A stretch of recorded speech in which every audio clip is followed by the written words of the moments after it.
Hey folks, Quill18 here, bringing you another audio commentary for League of Legends. This time I'm not going to be commentating a game. Instead, I'm going to be doing a tutorial slash overview of the various items that are available for purchase in the item shop. This is going to be sort of a beginner level tutorial, obviously, but hopefully I may be able to sneak in a little bit of theory crafting on some of the items that some of the more moderate to advanced players may find interesting.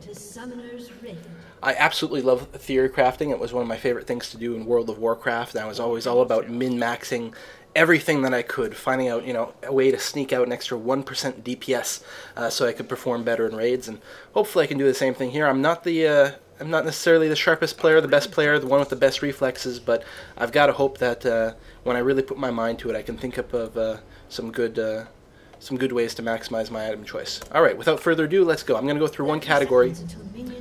I don't know how loud that sound was from the game. I'm going to go through one category at a time. Obviously, a lot of the items repeat from category to category, so we'll try not to double up on any of that. We're going to start with the health category. I'm going to save the elixir for later when I get to the consumables tab. There's going to be two major divisions of items. Some of the items are going to be just the basic items, and some of them are going to be recipes. So they're going to be evaluated a little bit differently, especially the items that you can buy right from the beginning. So we're going to start with the Dorns Shield. Dorns Shield is obviously an item meant to be bought at the very beginning of the game. It does not upgrade into anything, and its value is going to be kind of questionable later in the game. It's not to say it's not a good item. In fact, for the money, it's a fantastic item. It gives you lots, gold per gold. It gives you tons and tons of stuff.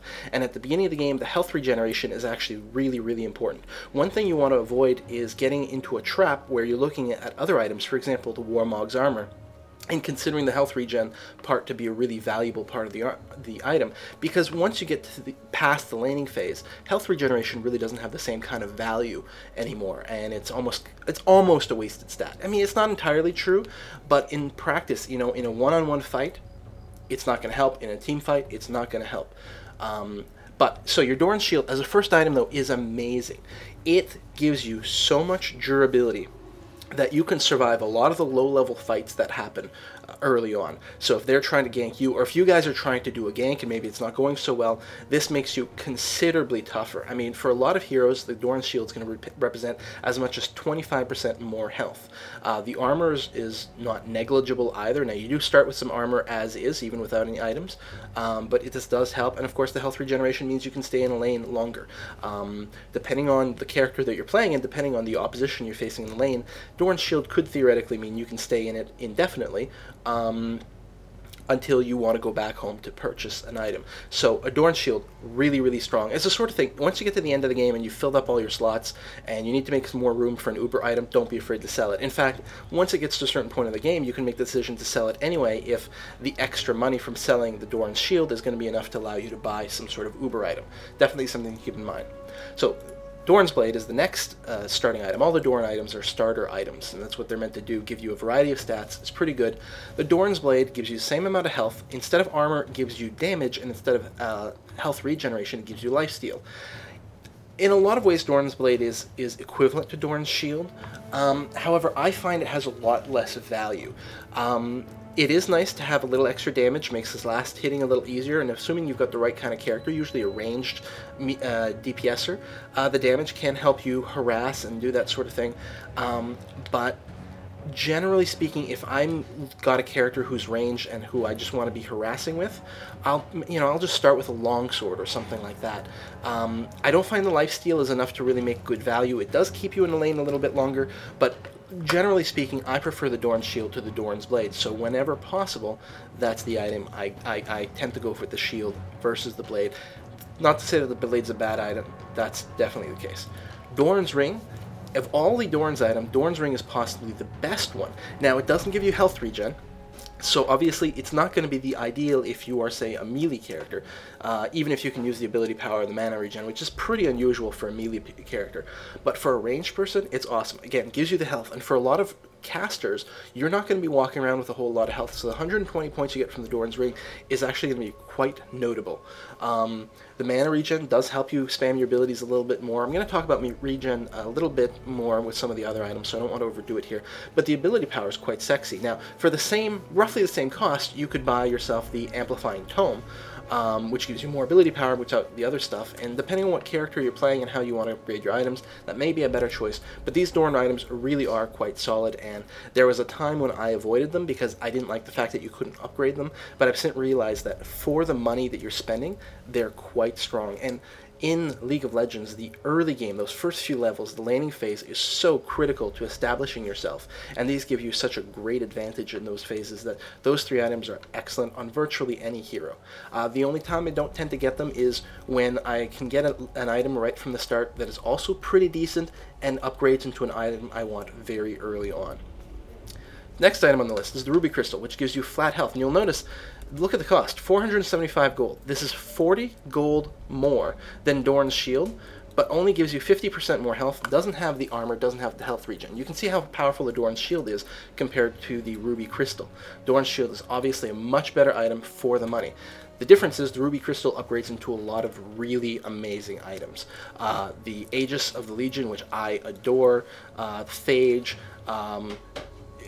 well, variety of things. The Catalyst, the Protector, although a lot of characters I don't think are going to go from Ruby Crystal to Catalyst. The order will be different, but I'll talk about that more later. Ruby Crystal is very good for its upgrade. If you want a really early Aegis, starting with a Ruby Crystal is possibly going to be your best pick to do that. But I'll talk about the Aegis more once I get to that. Heart of Gold is actually another item that upgrades from the Ruby Crystal, and that's another half-decent item to rush for any tank. A lot of tanks have difficulty farming, so the fact that the Heart of Gold generates money is actually quite valuable. After a few minutes, I don't remember the number, but it's between the 10 and 15 minute mark. I think it may actually be like 12 and a half minutes. It will have paid for itself, I believe. I guess I can do it generates 30 gold per minute. So after 10 minutes, it'll do 300 gold. Yeah, and what it's doing, paying for itself, it means, so you're still getting the health and the armor, which you've paid for by the base items. So the difference is you having to pay extra to upgrade the Heart of Gold. Actually, it costs you 200 gold to upgrade to a Heart of Gold. So the Heart of Gold pays for itself the 200 gold cost after, 6.5 minutes, something like that. So it's not bad, and of course down the road you could sell it, and that's what some people did back in the day, or actually they would get multiple Hearts of Gold. Again, tanks, very hard to farm, but now you can upgrade it into the Randuin's Omen, which we'll talk about in a little bit. Next item on the list, Giant's Belt. Obviously not a starting item, it is a basic item that is quite expensive, but it does give you a big chunk of health and upgrades to a lot of really decent items. Mostly I will just talk about the Giant Belt in context of those other items, because there's no value to getting the belt by itself. You're getting it because you want to upgrade to something else, so we'll talk about that later. Leviathan, awesome item, very good. Now, upgrading to the Leviathan does not give you any more health than the Ruby Crystal on its own. The Ruby Crystal gives you 180 health, so does the Leviathan. You need to build stacks with the Leviathan to make it worthwhile. How many stacks? Well, I believe the calculation is the break-even point is around 10 stacks, which is 5 kills or 5 assists, or some combination of both. Of course, every time you die, you lose those stacks. So you do need to be pretty careful about not dying to make Leviathan worth the money. And so it's really going to depend on what kind of hero you're playing, what kind of game you can play. If you've got a hero that you're pretty good at not dying with, the Leviathan will be a great item, because at some point you're going to pick up, at the very least 5 assists, even if you're not getting kills, at which point it will have broken even, and then if you can keep stacking stacks, then it gets better and better. And of course, the more stacks in Leviathan you have, the harder you are to die, which means the more your chances are of keeping your Leviathan stacks. So once you get to 20 stacks, you get the 15% less damage. Really, really quite good. And Leviathan is fairly inexpensive at 1275. It is not very expensive. You can get it fairly early. Of course, most of these snowball items that grow with stacks, you do want to get early-ish. Maybe not your first item, but conceivably you can get an item, your boots, a Leviathan, and then you're in pretty good shape. A good tank item. Phage. Phage is an incredibly good item on all kinds of characters, for 2 reasons. Well, for a variety of reasons. Yes, it gives you a little bit of attack damage, but that's not why you're buying a Phage. You can upgrade to a whole other slew of items just to get attack damage. It's quite nice and means it's a good choice for a DPSer. It also gives you health, which is very nice. A lot of damage-dealing characters don't end up picking up a lot of health items, so the Phage can give you a half-decent amount, especially if you went something like Dorn's Shield into Phage. You're walking around with much more hit points than your average damage-dealing character, and you're going to be in good shape for a lot of duels, or even in group fights. People can't burst you down quite that fast. You'll have the opportunity to get off your full combo.